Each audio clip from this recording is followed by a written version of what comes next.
Alright guys, this is Docm and this is Scrolls. I did a first look and I liked the game a lot.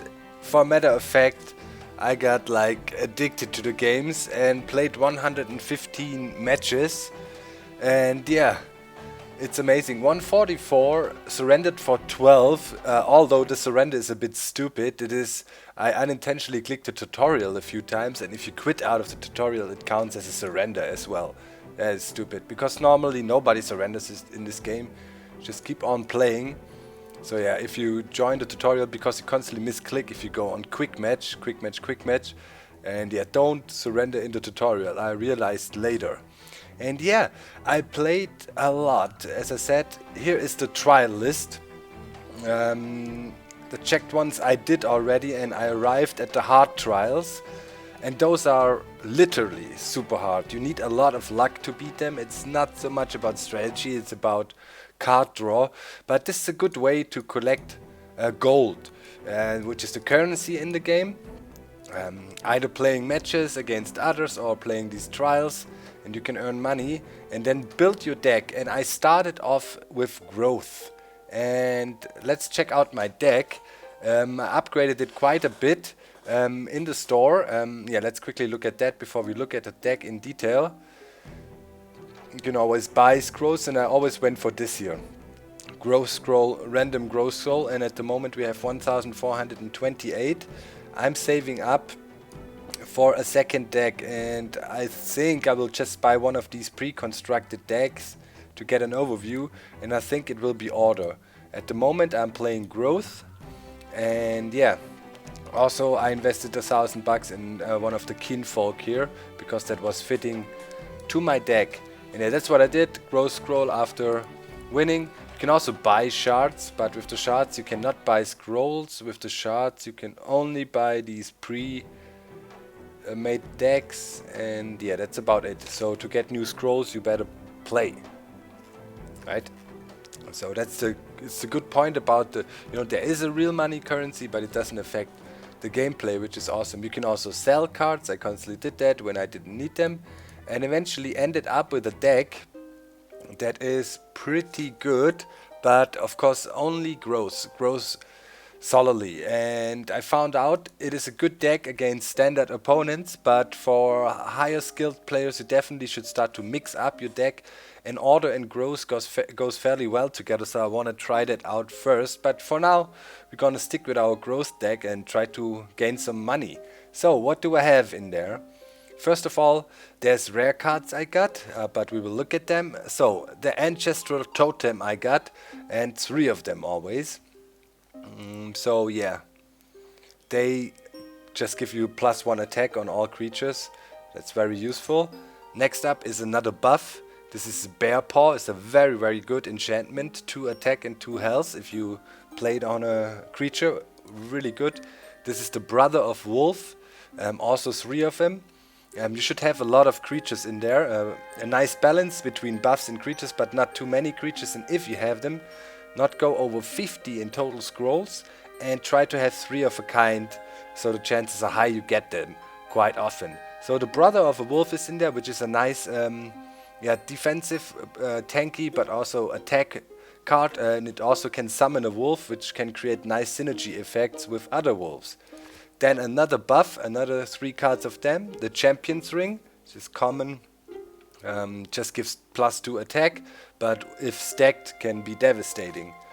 Then I have the Crimson Bull in there. That gives units a +2 attack until the end of a turn, which is always nice to give a quick buff if a unit is about to attack. The Druid Burial Ground is fairly rare. I got 2 of them already. That's kind of a wall you can use, but it has the positive effect that it can also heal adjacent units. Here also rare card, the Druid Power, or Driadic Power, excuse me, really helpful.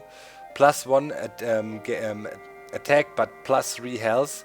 Only mana cost 1. Or yeah, energy cost 1. That is pretty awesome. Yeah, you can make really tanky creatures for the front row with that. Then I have Elan Vital. That can also sometimes be helpful if you play against guys that bombard you a lot.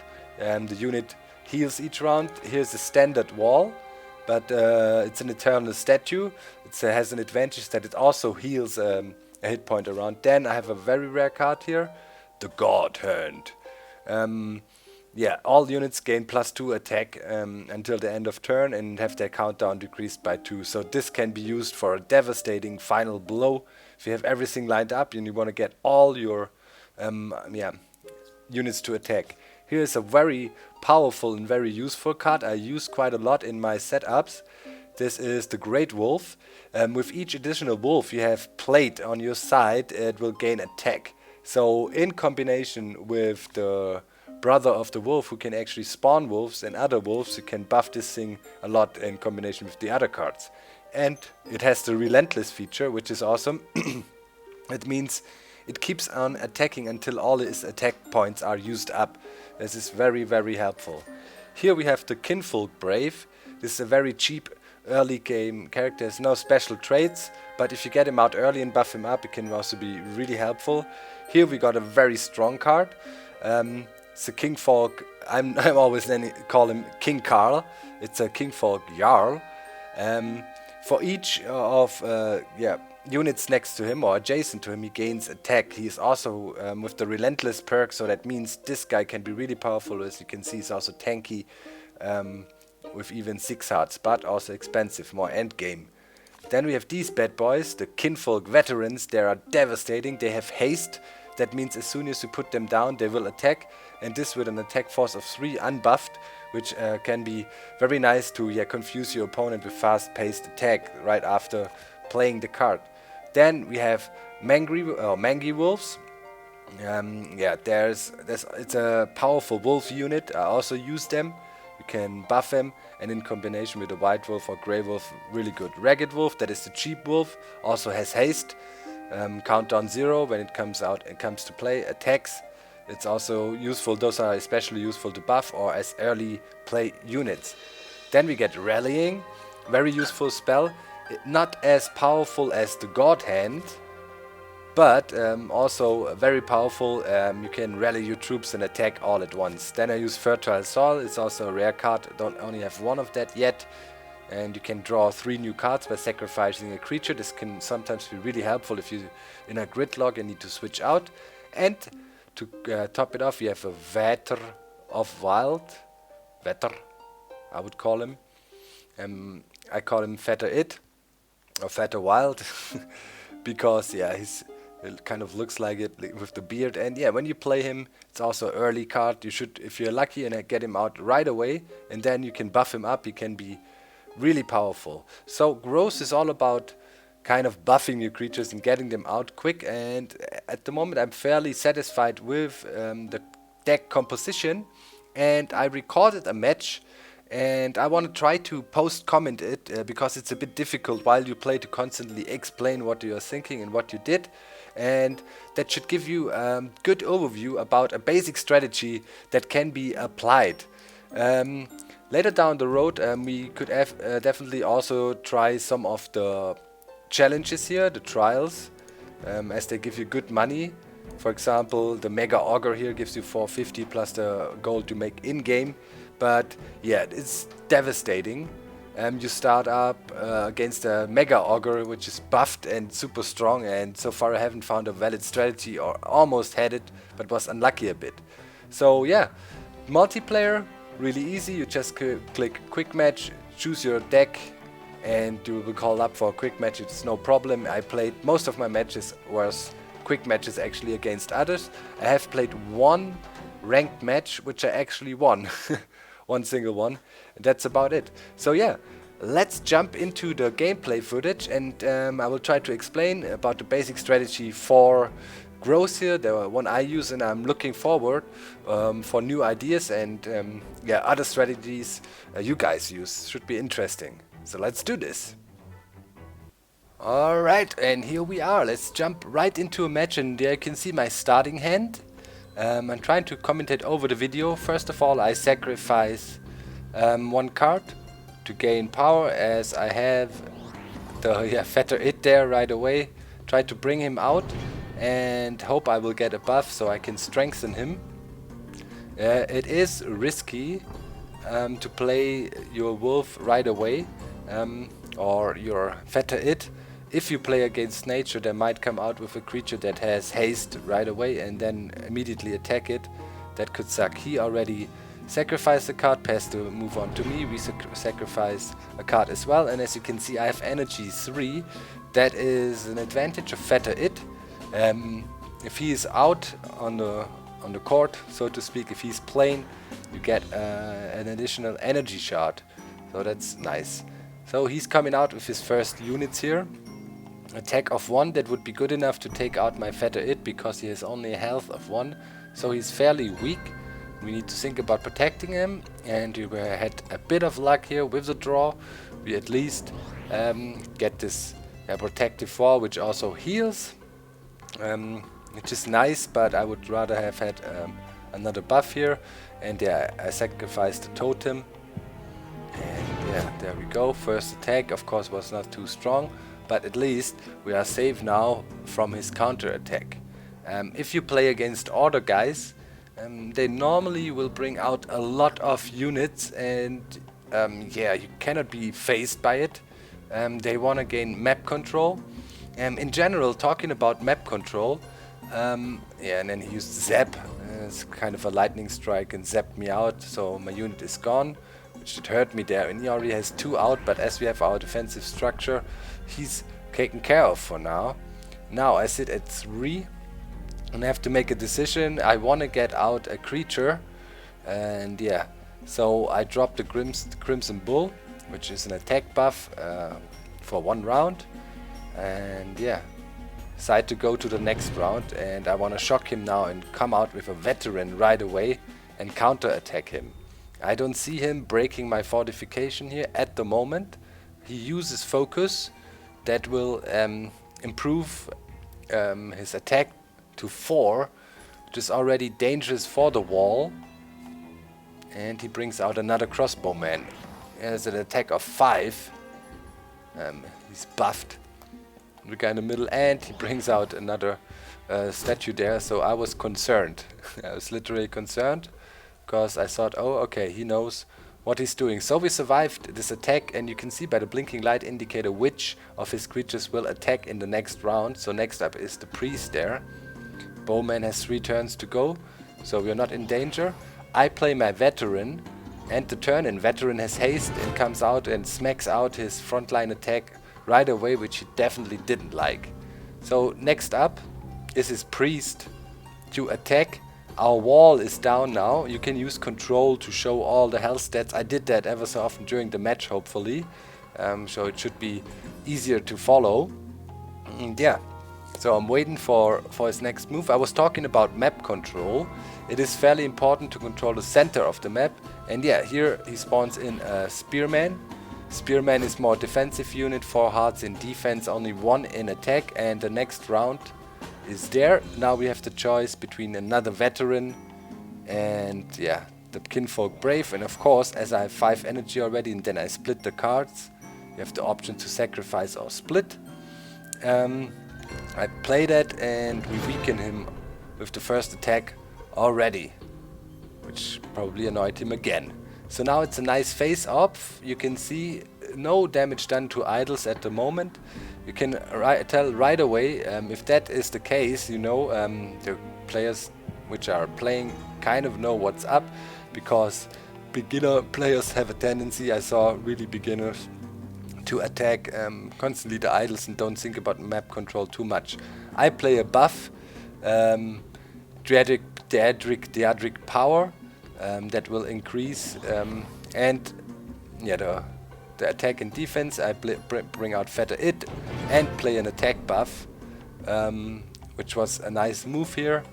So we have 4/5 now on our middle veteran, and Vetter It back there is nicely protected and gives us an additional shard or energy shard. Up on the top left you can always see the last few cards being played. I suggest you watch these videos in full screen and HD, so you can actually see what's going on with the cards. I will also try to play live matches, but it is a bit difficult to do because sometimes I picked out this match because it was fairly fast paced. Sometimes people think and it's super annoying, and they think long, you know, and it's super annoying. Here I have rallying or King Karl. I decide I will cast rally so I can immediately counter attack him, which was an okay choice in this situation. I want to get rid of at least one bow guy and weaken the other, or crossbow guy. So now we're facing the shot of one of them, which should be hopefully not enough to kill us. So right now we're in a good spot, but eventually he will play his next creature, and that could cause trouble again. And yeah, he decides to use Habonk or something. Yeah, it's a spell. It's like lightning strike. Boom, saps you. I think it does 1 heart of damage or so. It's nice to clear off units there. Yeah, they're kind of in your way. Alright, so our turn again. He took out our units as expected. I buff my Fetter It and play King Karl. He gains an additional point in attack as he is standing adjacent to 1 unit. Initially he has attack 3, and as you can see, this was a buffed version now with attack 4. This was good enough to prevent him from doing major damage to our Fetter It. King Jarl is a really tanky unit. You can put him in the front row. It's basically like a tower that can strike back in the most devastating way ever, because he also has Relentless, which is basically trample. You know, he will keep on dealing damage until all his damage points are used up, or his attack points, better say. So right now he thinks, and I pressed control here so you could see all the hearts. No damage to the idols yet, and he's getting ready. So he plays a flip. Flip is change your opponent's units around randomly. So he played the flip to kind of get the Fetter It out of my protection. I got the God card here, which gives... I explained the cards. I cannot play it. And I get Wolf in play. I kind of want to put him in front of King Jarl here to protect him a bit, and on King Jarl I put a buff so he heals 1 hit point every round. That should help us get King Karl up and running. Just think King Karl is fitting for him. So yeah, now it's his turn again. He has his 2 crossbow shooters out. He sacrifices a scroll, or sacrifices for scrolls. That means he did split up. And he gets a Royal Vanguard out, which is a pretty powerful unit. 3/5. You need to watch out. Devastating attack. King Karl got healed by the spell we put on him. I split the cards, get a champion ring, and King Jarl or King Karl is attacking next. That is pretty nice. So I'm thinking to put the buff on him to make him more devastating, and I'm counting how much damage will he do. So yeah, I put it on the wolf instead, because I figured out, okay, he will not be able to make it all the way through. But now I got wolf and another wolf in play, which is 6, which is nice, plus King Karl, because I played the Mangry Wolf, and he will make other wolf creatures on the field attack. So by playing the Mangry Wolf I could make, or Mangry Wolf, I could make my wolf attack, and we were able, by a double Ultra Relentless attack, take out his complete row and damage his idol. So yeah, clever use of the synergy effects here. So keep in mind, if you have wolf in play, you want to get him attacking. Mangy Wolf is really good. He's a ragged wolf, and if you put him on, he gets the whole wolf pack aroused and they move in. Yeah. He said he has no idea how I did this with the wolves there, and yeah, this is the Mangy Wolf for you. He was surprised by that. That really shook him. He was really preparing a nice attack, and that was the one of the game deciding moves here. Another enchantment healing buff, so the wolf hits up energy every round. And we play another Brother of the Wolf here to secure the top half of the map. And I put Daedric Power on him, or Driadic Power. I call it Daedric Power, whatever. And yeah, that will buff him. Play it already. Thinking, yeah, let's put it on here. 4/7 now, very powerful, should be able to withstand an attack there in the front row. I rarely had a chance to use wolf spawning too often. I'd rather use the brother of the wolf as a direct DPS unit, or yeah, damage unit. DPS you cannot really say, we don't have no seconds per second here. Bear paw comes up, another buff. I decide to put it on the other wolf, on the ragged wolf, making stronger for the next attack and deliver a devastating blow. So now again King Jarl is about to attack. Yeah, I knew that this attack was gonna end up in the wall. That's why I put it on the Mangy wolf, so we conserve it. I need to take out the wall. There's still 1 hit point on it. Those walls, moving obelisk or whatever it's called, is a fairly strong wall of the other guy's wall.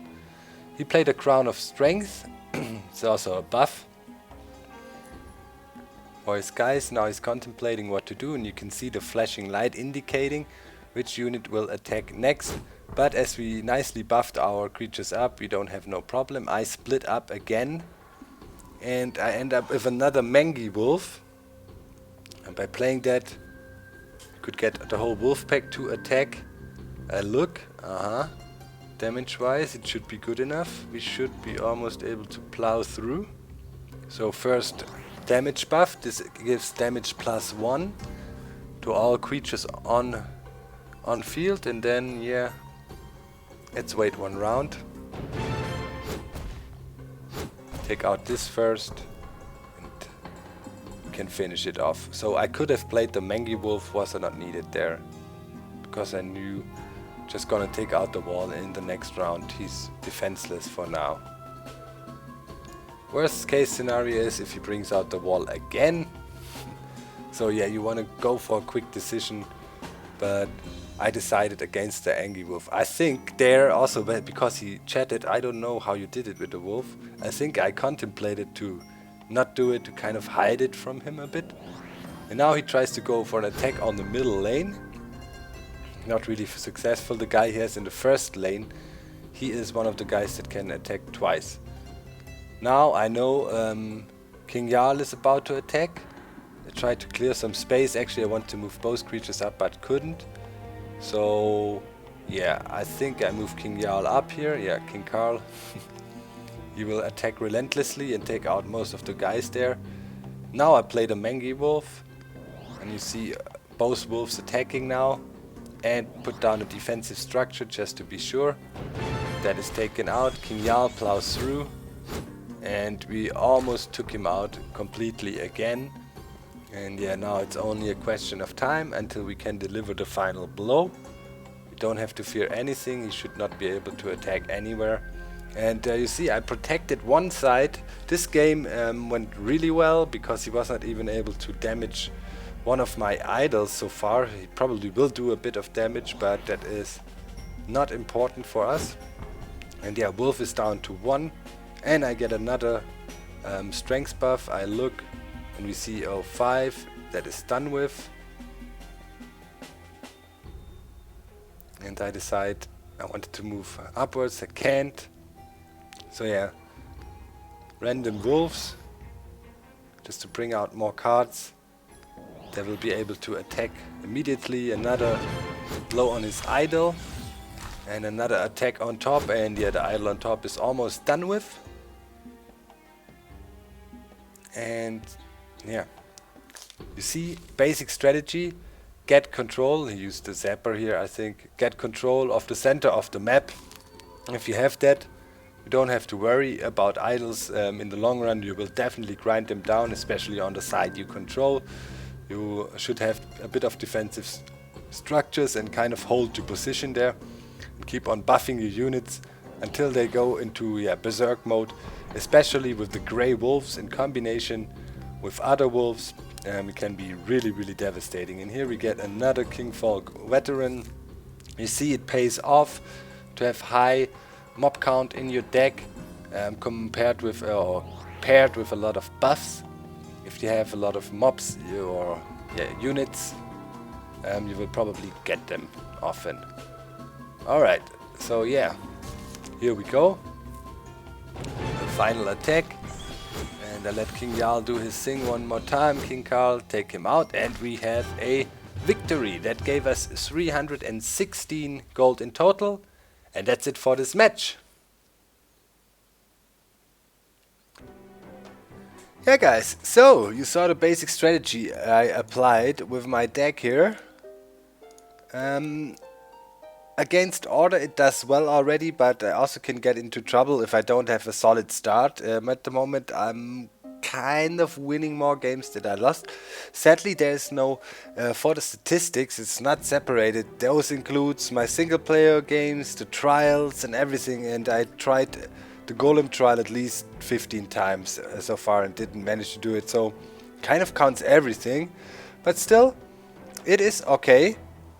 It's okay, we're making progress, and I enjoy the game a lot. As I said, really got kind of addicted to it, and now I want to try to build a better deck and combine Order with growth. I'm not sure if I will do this already in the next episode. We have a bunch of gold to collect. Talking about next episode, please let me know how we want to do it. I can definitely try to play some live matches, and maybe, you know, I could also tweet out when I play, and yeah, we can play some matches together, which would be really cool, or against each other, better say. But yeah, you kind of know my strategy, so I don't know. Try to play at secret times, but yeah. Looking forward to a challenge, of course. I mean, if I decide to make videos, we'll probably see how I play. And that's about it. Give feedback how we should do it. As I said, live commentary is an option, but a bit difficult to do. It can be tedious if people are waiting. So I decided to go for this option with the post commentary, which also includes the problem that I cannot really, you know, focus on cards and point out certain cards. So that's a bit difficult. Maybe we can do live streams and I can try to pick highlights from there. Something like that. I'm open to all ideas. I definitely want to keep on playing this. I enjoyed a lot. And that's it for this second episode of Scrolls. A quick look into, yeah, how to do things. If you haven't seen the first look of the game, you might check that out as well with some basic info. And see you next time. I'm out. Bye guys.